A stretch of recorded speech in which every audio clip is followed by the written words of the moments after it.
aqui hoje para, qual que é o número aí, Moacir? 66º, hoje é o 66. Olha, rapaz! Só falta mais um. Agora entendi! Tudo fez sentido. Não foi de propósito, mas fez sentido. O seu Moacir hoje trouxe para o episódio 66. Quase faltou, né? Só faltou mais um 6. Mas ele trouxe justamente para o episódio 66 um tema polêmico. Por que Python e não JavaScript? Então, hoje eu coloco toda a responsabilidade nas costas do Moacir, tá certo? Vamos falar aí, mas não vamos fugir aqui da pergunta e vamos conversar aqui sobre esse assunto, vamos destrinchar, vamos falar um pouquinho sobre a linguagem. Só vou te fazer uma pergunta. Você prefere Python ou JavaScript? Não tem nem pra onde. Python onde pode, JavaScript onde eu sou obrigado. Ou seja, então a responsabilidade não é 100% minha, não. A gente acredita nessa porra, então vamos falar por que a gente acredita, pô. Isso aí, pessoal. Vamos bom lá, dia. vamos lá. Muito bom dia, muito boa tarde, muito boa noite. Bom dia para quem está nos acompanhando ao vivo aí nessa terça-feira. Boa tarde, boa noite, boa madrugada para quem está nos acompanhando aqui pelo podcast ou então pelo YouTube, né? Ou então pelas plataformas de podcast, o Deezer, o Spotify, o Apple Podcasts, o Google Podcasts. Muito bom dia, boa tarde, boa noite a todos. E antes da gente ir para o que interessa, né? Da gente de fato falar sobre as nossas preferências e buscarmos aí um cancelamento na internet por parte da comunidade JavaScript, eu queria deixar claro que se você está acompanhando esse podcast ao vivo, a gente está no dia 16 de março, ou seja, a partir do dia 22 de março começa a segunda edição da Jornada Rumo à Primeira Vaga, né? Então, se você está a fim de conquistar a sua primeira vaga, né? Se você quer um plano, um passo a passo completo, o caminho mais curto para você conquistar a sua primeira vaga e iniciar de uma vez por todas a sua carreira à prova de crise como programador, clica no link da bio aí do Renzo e se inscreva que vai ser grátis. A gente vai desenvolver um sistema junto com vocês. Aí o Renzo vai desenvolver, né? Eu sou o responsável por fazer com que o Renzo consiga desenvolver o sistema com vocês. Então é isso, se inscreva aí, grátis, vai ser muito legal, tá bom?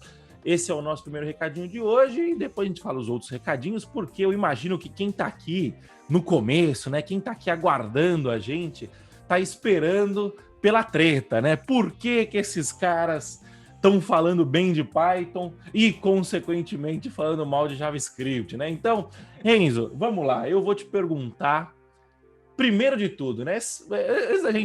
Antes da gente falar bem da nossa parte, né? Vamos falar mal do inimigo. Os caras vão cortar isso daí depois, vai ficar sem contexto. Não corta não, hein? Não corta não. Então vamos lá, Renzo. Explica para mim por que JavaScript não é a melhor opção. Vamos lá. Antes de mais nada, como sempre, toda vez que alguém me faz uma pergunta, eu falo, defina. E isso acontece muito nos meus stories, né? Alguém vem e me pergunta, Renzo, por que é bom fazer faculdade, né? O que você acha que eu faço para o meu futuro? As perguntas são assim, mais ou menos nesse sentido. E aí eu falo, sem saber para onde você está indo, né? Não tem como te dar essa resposta. Ou, no ditado popular, não existe vento a favor para quem não sabe para onde está navegando. Então, vamos definir o contexto, né, que a gente acha que o JavaScript não é uma boa escolha. Então, qual era o contexto? O contexto em que você está buscando a sua primeira vaga como desenvolvedor back-end.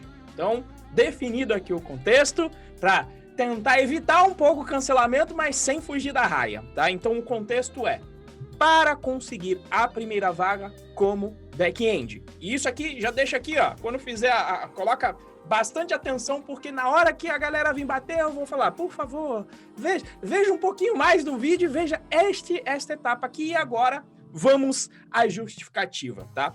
Eu estava até conversando com o Moacir, que eu sempre escutei e eu achava que era boato, que JavaScript tinha sido feito nas coxas em 2 semanas. Isso é o que eu escutava. O Moacir falou que nem tinha escutado, inclusive eu achei curioso. É uma coisa que eu sempre escutei e eu achava que era lenda, né? Então ontem, me preparando um pouco aqui para a pauta, vi aqui, inclusive foi depois do Thor aqui, que eu falei aqui no início da gravação, que eu acho que vão cortar, mas a gente foi gravar as aulas e estava aqui uma tempestade de raios, então fui fazer isso lá para as 11h30, e aí eu pesquisei aqui, né? Fui pesquisar, comecei aqui uma pesquisa JavaScript Creation, JavaScript 2 Weeks, né? 2 semanas, e aí eu caí em um link que eu vou deixar aqui, vou pedir depois que coloquem até o link junto na descrição, justamente o criador do JavaScript falando aqui que ele criou a linguagem em 10 dias, porque havia uma necessidade do mercado de se colocar uma linguagem de programação dentro dos navegadores, ainda na época da Netscape.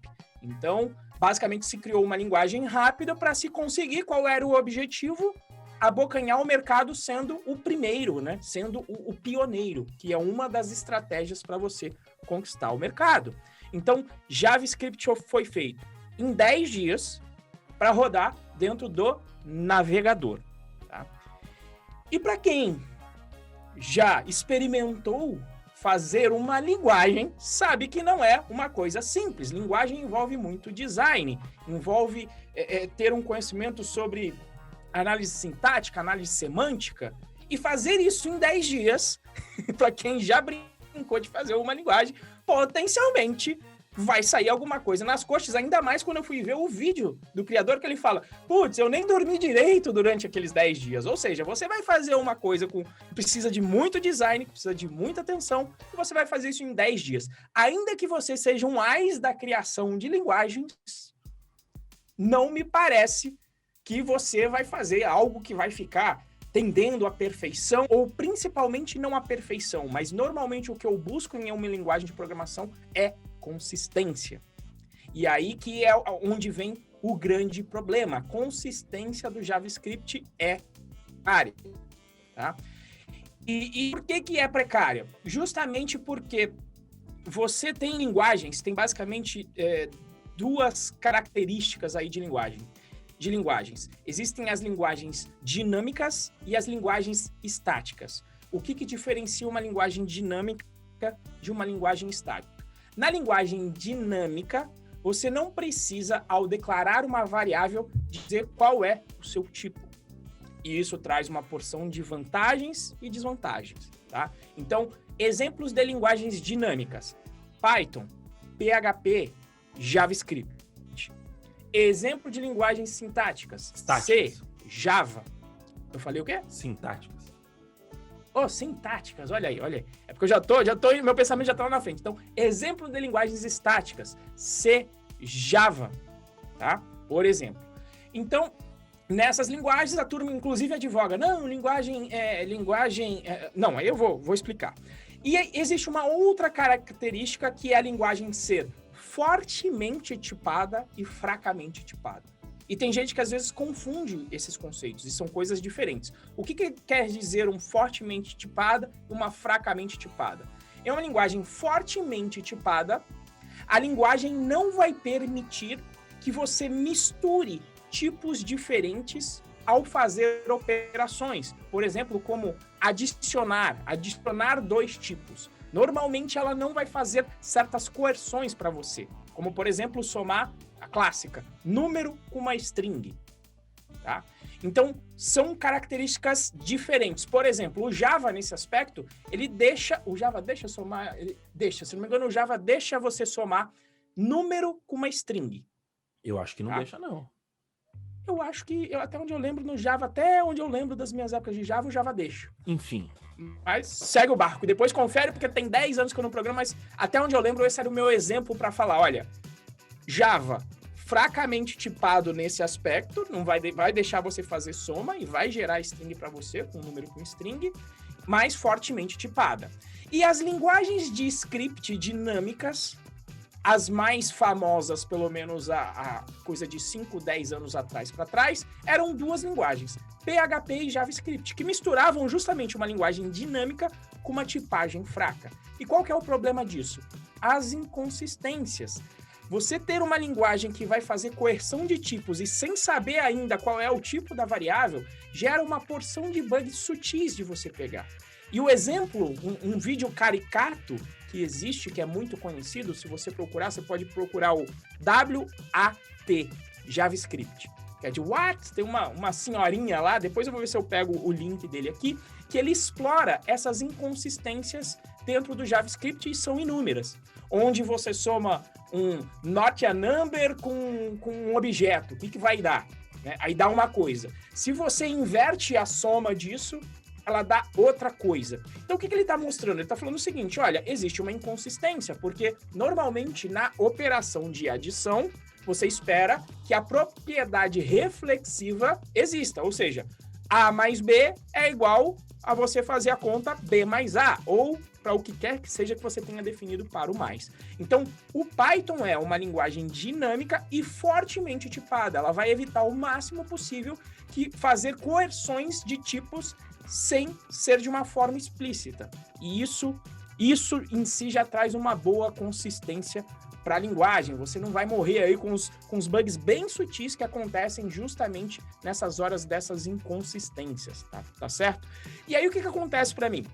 Como a linguagem foi criada em pouco tempo, para mim tá explicado. Eu gosto de saber a origem porque você entende qual é a origem, entende o objetivo da criação da linguagem e você convive com as escolhas que foram feitas para aquela linguagem. E tá tudo certo. Então, JavaScript foi feita para ganhar o mercado. JavaScript foi feito para ser robusto e, dar erro na linguagem e continua rodando. Por quê? Porque o navegador não pode parar. A interface não pode dar crash. Então, eu entendo a razão pela qual o JavaScript foi feito do jeito que foi feito.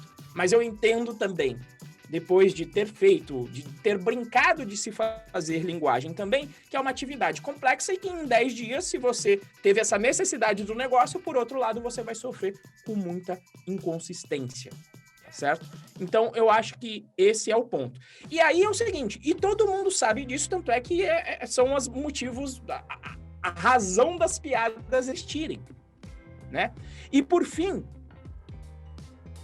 além das piadas, porque eu colocar aqui como argumento piada ia ser cabuloso demais, né? Um argumento, né? Colocar como argumento piada ia atentar contra mim, né?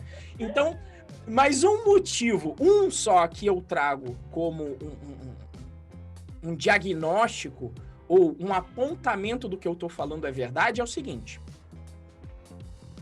Se o JavaScript fosse bom, você não vê ninguém de Python falando assim, vamos fazer uma outra linguagem que a gente possa transpilar e transformar em Python? Não, o cara em Python, ele quer programar em Python. Agora, a galera do JavaScript e do front já criou, que eu me lembre aí, 2 linguagens, mas acho que tinha umas 3 também antigamente. CoffeeScript e agora me parece que o vencedor é o tal do TypeScript. E sem contar, só adicionando ao seu argumento, tem o jQuery também, né? Que era praticamente uma nova linguagem. Se você parar, todas as vezes que eu precisei usar JavaScript na interface, eu usava jQuery só, você entendeu? Então, precisa capturar o clique de alguma coisa. Você tem como fazer em JavaScript nativo, mas era muito mais fácil colocar uma bibliotequinha ali de jQuery, importa o jQuery. Então, assim, dá para abrir aí uma aspas e colocar jQuery na brincadeira também, né? Sim, e aí eu ainda faço até um pouco de defesa, né? É porque o JavaScript roda em vários navegadores, você não tem o controle de onde ele tá rodando. E aí o jQuery era a saída para o quê? Cara, eu vou ter que escrever um JavaScript pro Internet Explorer, outro pro Google Chrome, outro pro Mozilla, outro pro Netscape, e aí você fala, eu vou ficar maluco. Então o que a galera fez? Criou uma ferramenta que você consiga escrever um JavaScript só da maneira do jQuery. Né? E aí tem a maneira do jQuery de operar. Mas aí, retornando, é o seguinte, em Python, tanto é que teve a pesquisa que os programadores em Python são os programadores mais felizes, eles querem programar em Python. Pelo contrário, às vezes a galera quer fazer o oposto. Deixa eu ver se eu consigo rodar Python no front-end. Será que eu consigo fazer aplicativo com Python? Né? Pelo contrário, a galera quer pegar a linguagem e levar para as outras áreas, e não rodar outra linguagem em cima do Python. Então, por que isso acontece? Não deve ser à toa, porque se a linguagem fosse consistente, se o design da linguagem fosse bem feito, as pessoas gostariam de programar naquela linguagem, não iam criar uma outra linguagem em cima dela. tá? E aí, o que acontece? E essa parte eu não fui buscar do histórico, mas eu achei engraçado. Eu falo, pô, todo mundo sabe que é inconsistente, etc. E alguma hora a galera tem uma grande ideia e fala, legal, vamos pegar essa inconsistência, essa linguagem que o design foi feito em 10 dias, que tal a gente colocar no servidor?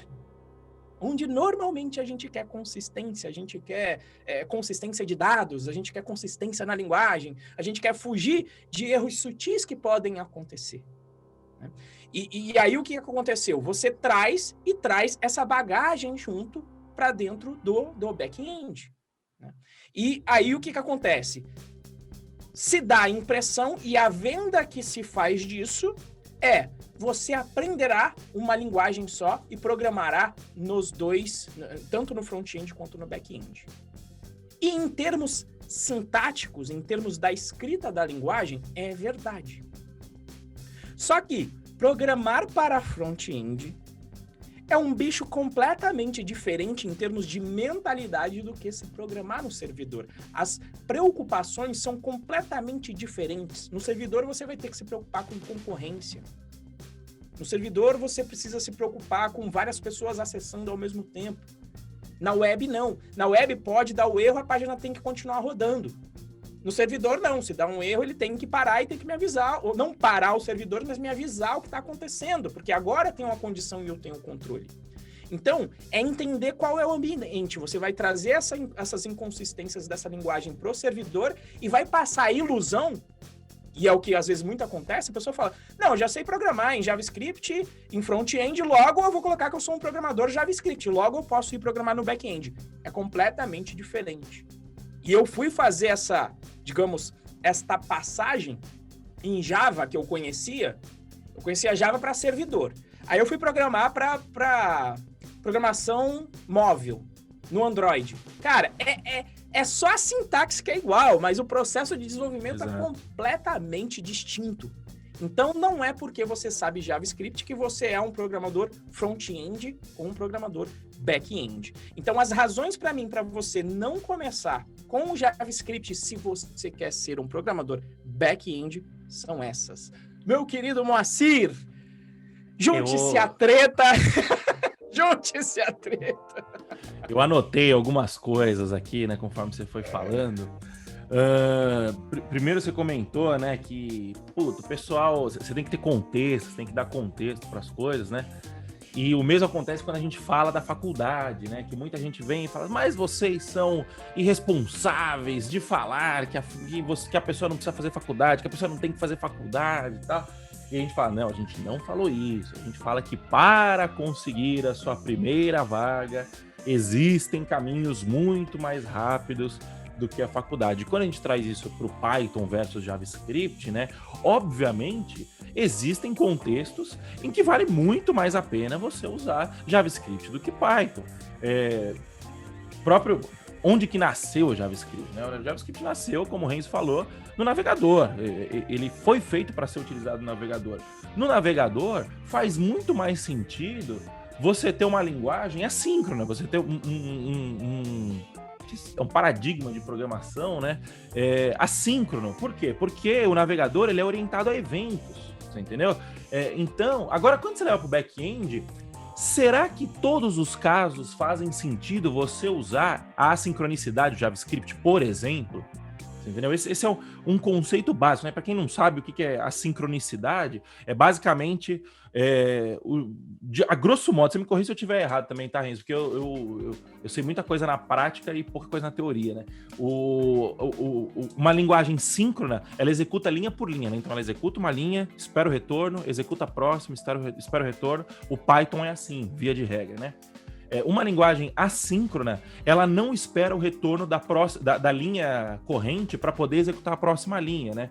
Então, sei lá, vamos supor que você está fazendo um cálculo em Python, você atribui uma variável 1 mais 1. E aí, essa variável, você vai usar essa variável na linha seguinte para fazer um outro cálculo. No Python, ele vai esperar a resposta da primeira linha, 1 mais 1 igual a 2, para poder usar o 2 na linha seguinte. No JavaScript, não.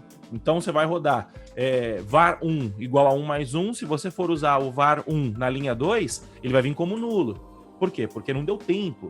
Então, assim, esses essas peculiaridades, elas funcionam em determinado contexto e não funcionam em outro contexto. Então, é muito simplista, né? Como qualquer discussão que seja levada para o lado simples ou que seja generalizada, né? A generalização geralmente ela é burra, né? Então você virar e falar assim, Python é melhor que JavaScript, JavaScript é melhor que Python. Depende do que você está falando. Então o Renzo deixou claro ali, para desenvolvimento back-end, e eu acrescentaria aí mais uma condição que seria para desenvolvimentos triviais, né? Que às vezes faz sentido você ter uma assincronicidade do lado do servidor, como às vezes não faz sentido. Então, assim, eu acho que o contexto importa muito, né? Esse é o primeiro ponto. O segundo ponto que o Renzo falou, o pessoal pegou JavaScript, criou o Node.js, né, que é meio que uma adaptação aí, para a gente usar uma palavra bonita. Ele é uma adaptação do front-end para o back, né? Pelo que eu me lembro, ele usa a máquina a V8 do Google, que é como se fosse o do Google Chrome. É como se fosse o software que processa a linguagem, a gente pode chamar assim, né? Eu acho. Uma máquina virtual que processa a linguagem, adaptou para o back-end para poder conseguir utilizar o JavaScript no back-end, né? E aí o Renzo deu exemplo, e aí entram as opiniões, né?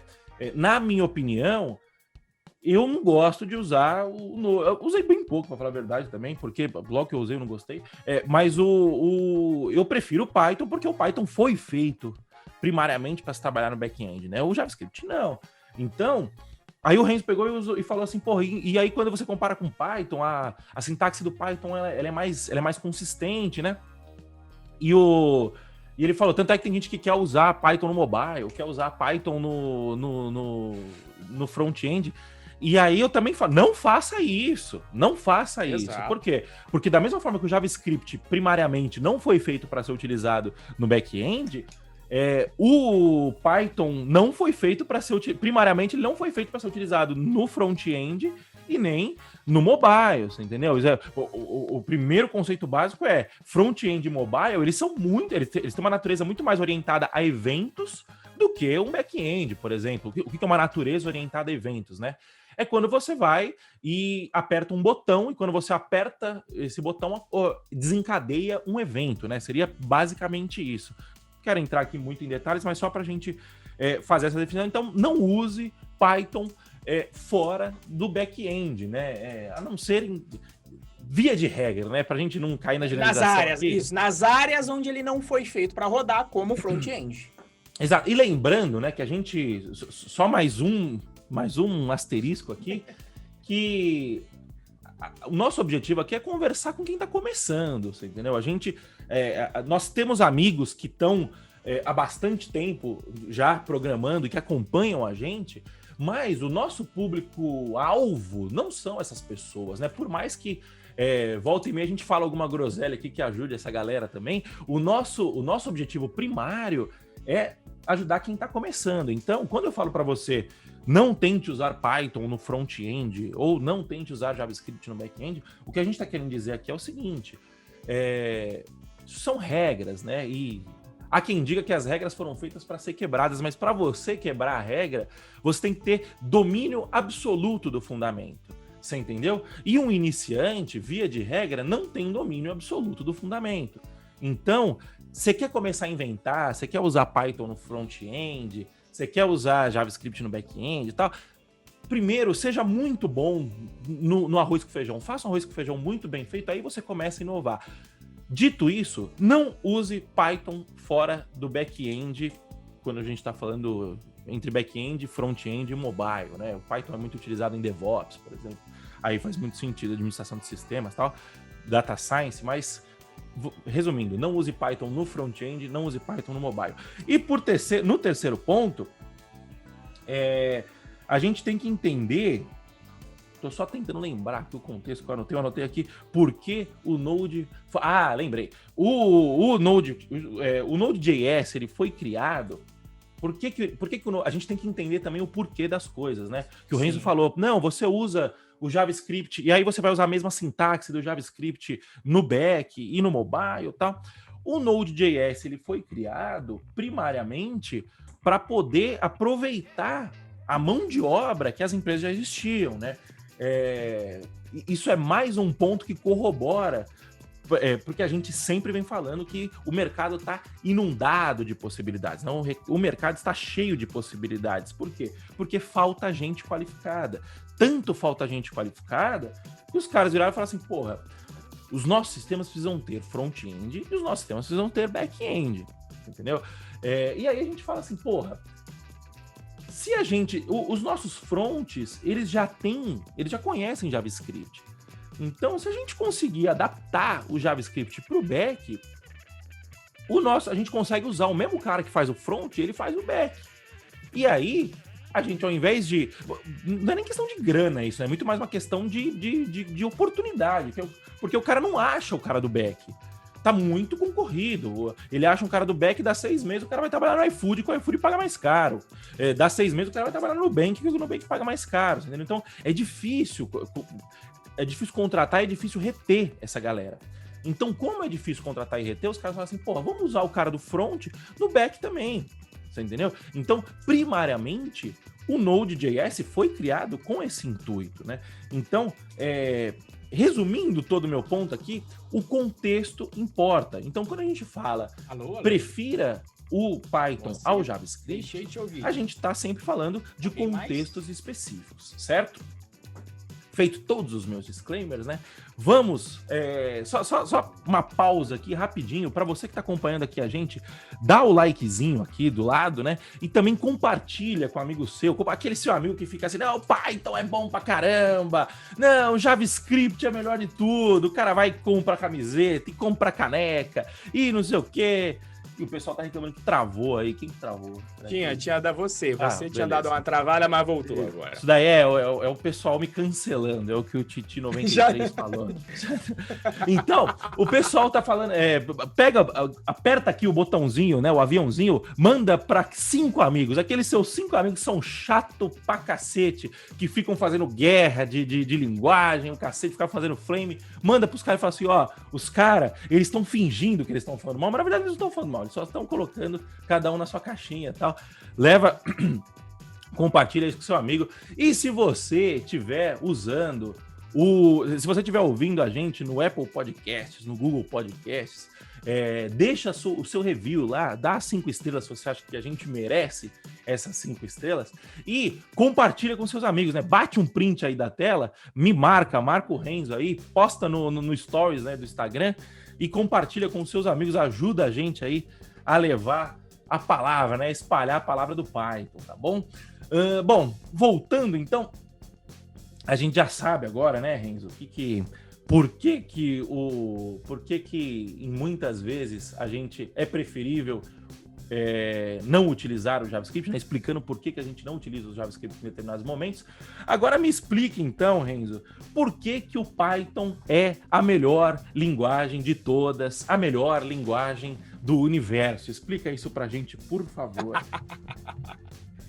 Pois é, meus queridos. Então, ainda só para colocar o último temperinho de outra piada famosa no JavaScript, tá? Outra piada famosa, tá?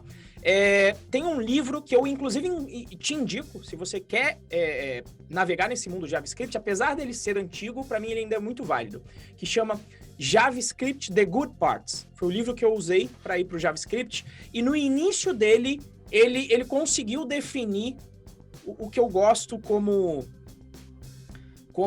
mantra. Ele fala, olha, somos todos adultos, tá? Todos sabemos dos problemas do JavaScript, tá? Ele possui partes ruins, mas ele possui partes boas. Então, o que eu vou fazer nesse livro é te apontar como utilizar as partes boas do JavaScript e evitar as ruins. Então, é um livro que eu recomendo. E a piada que existe também no mundo JavaScript é que é o seguinte, o livro chama JavaScript The Good Parts, ou seja, as partes boas do JavaScript, fazendo uma tradução aqui livre minha, né? E existe também um guia definitivo do JavaScript. E tem um meme, se puder depois colocar aqui na edição, fica até lindo, tem um meme, porque o guia do JavaScript definitivo tem uma grossura assim, parece uma bíblia. E o JavaScript, as partes boas, ele é fininho, assim. Então é outra sacanagem que a galera fala e fala, tipo, ó, isso aqui é tudo, e a parte boa é só esse pouquinho que tá aqui, né? Comparando o tamanho de um livro com outro. É só piadinha, mas a minha piada serve na realidade para te falar, se você for se embrenhar no mundo de JavaScript, e eu uso isso, eu me comporto assim como o Douglas, eu falo, eu sou adulto. Então eu não vou inventar de colocar Python no front, como o Moacir falou. Vou estudar JavaScript e vou usar o front. Mas voltando aqui para a pergunta, né? Que eu dei primeiro uma amaciada aqui pela pergunta do Moacir, por que Python é a melhor linguagem do universo? Do universo de quem está começando a programar, né? Vamos sempre... Quase ele caiu no meu bait. Quase. Então é o seguinte, vamos analisar de novo o histórico de criação da linguagem. A linguagem Python foi criada pelo Guido von Rossum. O Guido von Rossum passou, se eu não me engano, foram 3 ou 4 anos dentro de uma faculdade na Holanda, ele é holandês, em que o objetivo da equipe de trabalho que ele se encontrava na faculdade era criar uma linguagem que fosse mais amigável e mais fácil de aprender. Então, todas as funcionalidades daquela linguagem que o Guido passou construindo naquele grupo de trabalho dentro da faculdade tinham o objetivo de ensino. Então, foi feito para otimizar o aprendizado. E o nome dessa linguagem era... Não era o Python. O nome dessa linguagem era ABC. E é fantástico você estudar essa linguagem porque ela já previa e ela já possuía o que se chama de for melhorado naquela época. E se eu não me engano, a gente está falando aqui em torno de 1986. Por exemplo, só para dar uma base, o Java só veio ter um for melhorado depois de 2000 e pouquinho, se eu não me engano. Tá? Só para dar uma base. Então, a linguagem ABC, o objetivo era o ensino. Só que a linguagem em si não ganhou o mundo. E aí, o que o Guido, observando aquilo, ele pensou, por que não ganhou o mundo? Bom, porque a gente só focou no estudo e não formou uma comunidade para usar também a linguagem em problemas reais. E aí, o que ele fez? Quando ele decidiu fazer o design do Python, ele começa isso, inclusive, de forma aberta, num e-mail que manda para a turma falando, olha, eu quero fazer uma linguagem que seja fácil de aprender, mas que não seja de brinquedo, que seja poderosa. E abre isso para a comunidade. E aí a história é onde foi feita. Só que vem de uma mentalidade de alguém que já tinha parado para estudar 3 anos de design de linguagem, pensando em quais são as melhores características para o aprendizado e, através desse background, ele vai criar o Python. E não com um objetivo de atender um objetivo de negócio, mas com o objetivo de que seja mais fácil as pessoas aprenderem. Tá? Então, por conta disso, é que, para mim, o Python é a melhor linguagem para quem está começando a programar. E se você escolher uma área em que o Python seja uma boa escolha, para mim ele é uma melhor linguagem que outras. Quais são essas áreas? Ciência de dados, DevOps e back-end. E aqui eu vou focar no back-end porque é a área em que, digamos aqui, o Python concorre com o JavaScript. Então, por conta dela ter sido feita e toda a decisão, inclusive a mudança agora do Python 2 para o Python 3, a divisão de inteiros no Python me dá um ponto flutuante. Para quem já programa, costuma ser uma surpresa. Mas para quem tem um conhecimento que estudou lá, como eu sempre digo, lá no ensino fundamental, na escola, lá na aulinha da tia Teteia, quando você dividir um número pelo outro, você espera um ponto flutuante. Então, as decisões de design que guiam a linguagem no Python é o aprendizado, é a pessoa nova. E aí, para eu trazer aí argumentos que corroborem a minha tese, não é à toa que, se você for para um evento da linguagem Python, você vai achar a maior quantidade do que qualquer outra linguagem dos ditos, vou colocar entre aspas, não programadores. Ou seja, pessoas cujo objetivo de trabalho não é programar em si. Então você vai procurar, você vai ter jornalista que programa em Python, você vai ter oceanógrafo, você vai ter astrônomo. Quando eu fui para PyCon, eu encontrei inclusive um radialista que trabalhava com Python. E aí, eu me lembro que uma certa vez alguém perguntou para o astrônomo, não, mas por que você escolheu o Python se a performance do C é melhor para os algoritmos de astronomia? E ele falou, porque os meus alunos são astrônomos e não programadores. Logo, eu preciso de uma linguagem que eles aprendam e produzam muito rápido. E com o Python, aqui em cerca de 2 semanas, eles já estão produzindo ali os primeiros resultados em astronomia. Então, essas são as minhas justificativas para você que está começando. Se você escolher uma área em que Python é uma boa escolha, para mim é a melhor linguagem a ser utilizada, porque ela foi feita visando justamente o seu aprendizado mais suave, mais conexo com o conhecimento que nós já temos no dia a dia. Meu querido Moacir, agora diga você por que Python é a melhor linguagem do universo. Eu acho que eu concordo com tudo que você falou. Eu sou a prova...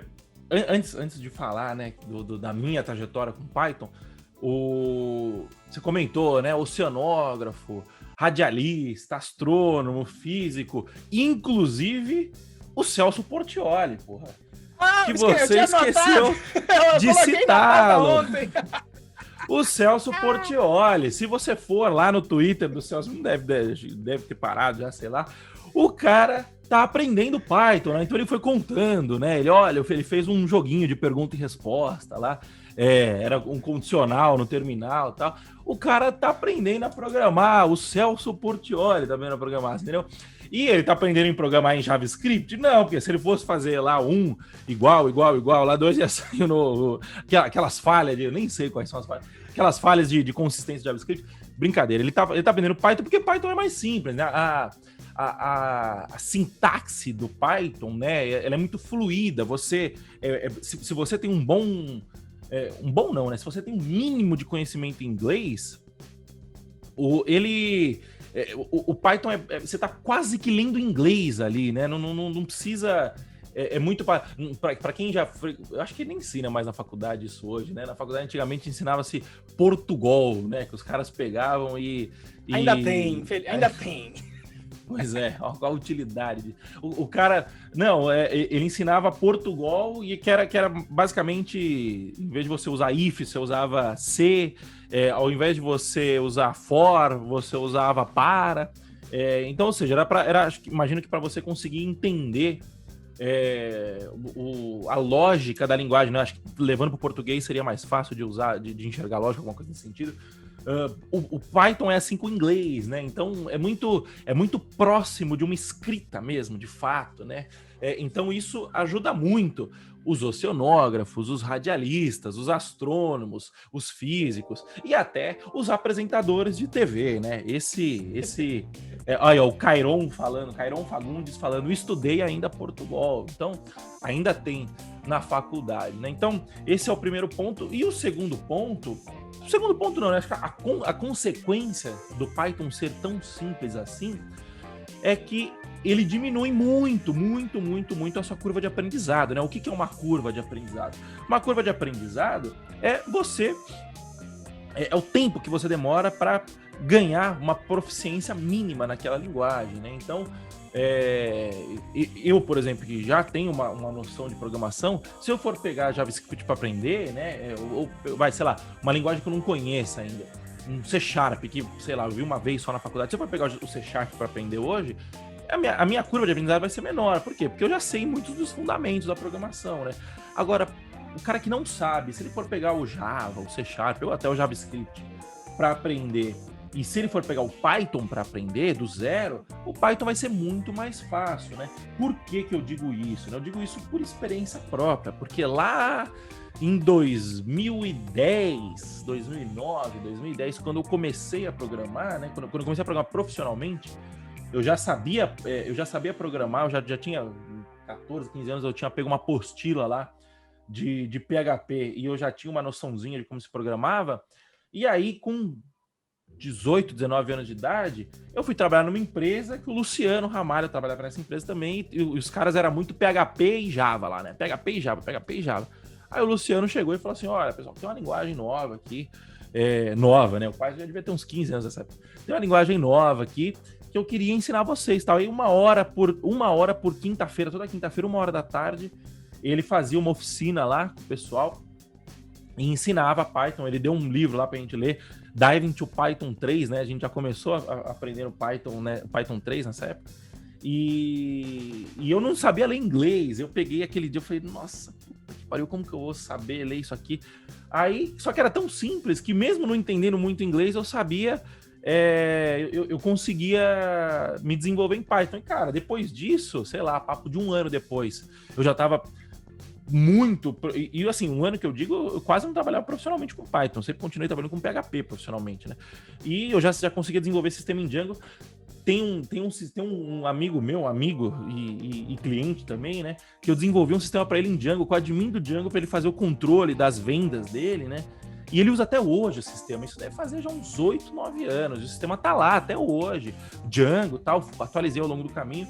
Então, ou seja, eu era um noob completo, eu era muito iniciante e consegui desenvolver um sistema em Django para o meu amigo que ele usa até hoje. É útil, serve para ele até hoje, gera valor para ele até hoje, né?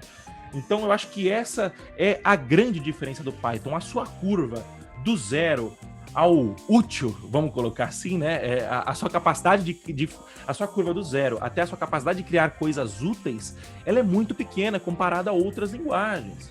Você entendeu? Então, eu acho que esse é o maior ganho do Python em comparação a outras linguagens, né? De novo, o JavaScript tem as suas utilidades, outras linguagens, PHP, Java, C#, você pega essas linguagens novas agora que o pessoal está usando, Rust, quais mais linguagens novas o pessoal está usando agora? Elixir. Essas linguagens, todas elas servem a um propósito, né? E qual que é o nosso propósito, né? Qual o propósito a gente quer servir aqui nesse podcast? É ajudar o cara que está começando. E para ajudar o cara que está começando, eu fielmente acredito que Python é a melhor opção. Eu acredito, o Renzo acredita, o Guido, que foi o criador da linguagem, acredita, né? E várias outras pessoas acreditam nisso, né? Então, acho que esse é o grande objetivo. O que você acha? Tem alguma coisa a complementar aí, Renzo? Não, eu acho que é isso, né? E quando nós pensamos em alinhar, né, o como a gente quer gerar valor, a gente pensou sempre nessa primeira pessoa. E o Moacir sabe que a minha mentalidade de engenheiro é sempre de otimização, né? É do tipo, menor esforço possível para o maior resultado possível. É assim que a mente do engenheiro, né? Eu passo o dia otimizando. Como é que eu otimizo meu tempo para trabalhar direito? Então, quando eu digo que eu vou oferecer o valor de pegar a pessoa, inclusive do zero, o iniciante, e levar até a primeira vaga, eu falo, eu quero o caminho mais curto. E por conta disso tudo que a gente já explicou, se é o caminho mais curto, seu maior obstáculo vai ser o aprendizado. Então, se é o maior aprendizado, utilizemos a ferramenta que mais facilita esse aprendizado. Então, eu acho que essa é a conclusão aqui dessa pergunta do porquê o Python é melhor. É isso, então, pessoal. Muito obrigado pelos comentários de todos, né? O pessoal aqui, o Alexandro _S_N, comentou que ainda ensinam Portugal nas universidades federais. É isso aí, cara. O que você vai esperar? Bom, não vou fazer o comentário que eu ia fazer. Vinícius.fullstack. Que live monstra, muito top. Muito obrigado, Vinícius. Vitor Augusto, nosso grande Vitor Augusto 6. Muito obrigado, excelente live, mesmo ainda não tendo acabado. Moacir, depois do cancelamento do JavaScript, ficou emocionado. Não, eu não tenho medo de cancelamento. que eu acredito que as minhas opiniões são coerentes, e se não forem, eu as mudo, não tem problema nenhum. Então é isso, pessoal, muito obrigado muito obrigado pela sua audiência. Lembrando que, se você está acompanhando ao vivo aí, rumo à primeiravaga.com.br, a nossa jornada rumo à primeira vaga vai começar no dia 22/3. Se você não tiver aí, aperta também no link da bio do Renzo, lá tem também o link para você se cadastrar. Cadastre-se grátis ao nosso grande evento que vai acontecer a partir do dia 22/3. É isso então, pessoal. Deixa eu dar aqui também o meu tchau aqui. E também, olha lá, Silveira Correia, saludo desde Montevidéu, Uruguai, rapaz. Estamos até com audiência internacional, sai dessa. Saludos aí para você também, tá certo? E é isso, galera. Muito obrigado aí pela audiência e paciência. Nos vemos novamente aí, se você quiser acompanhar ao vivo, às terças-feiras, sempre às 9h05 da manhã, aqui no Instagram. Valeu, pessoal. Até mais.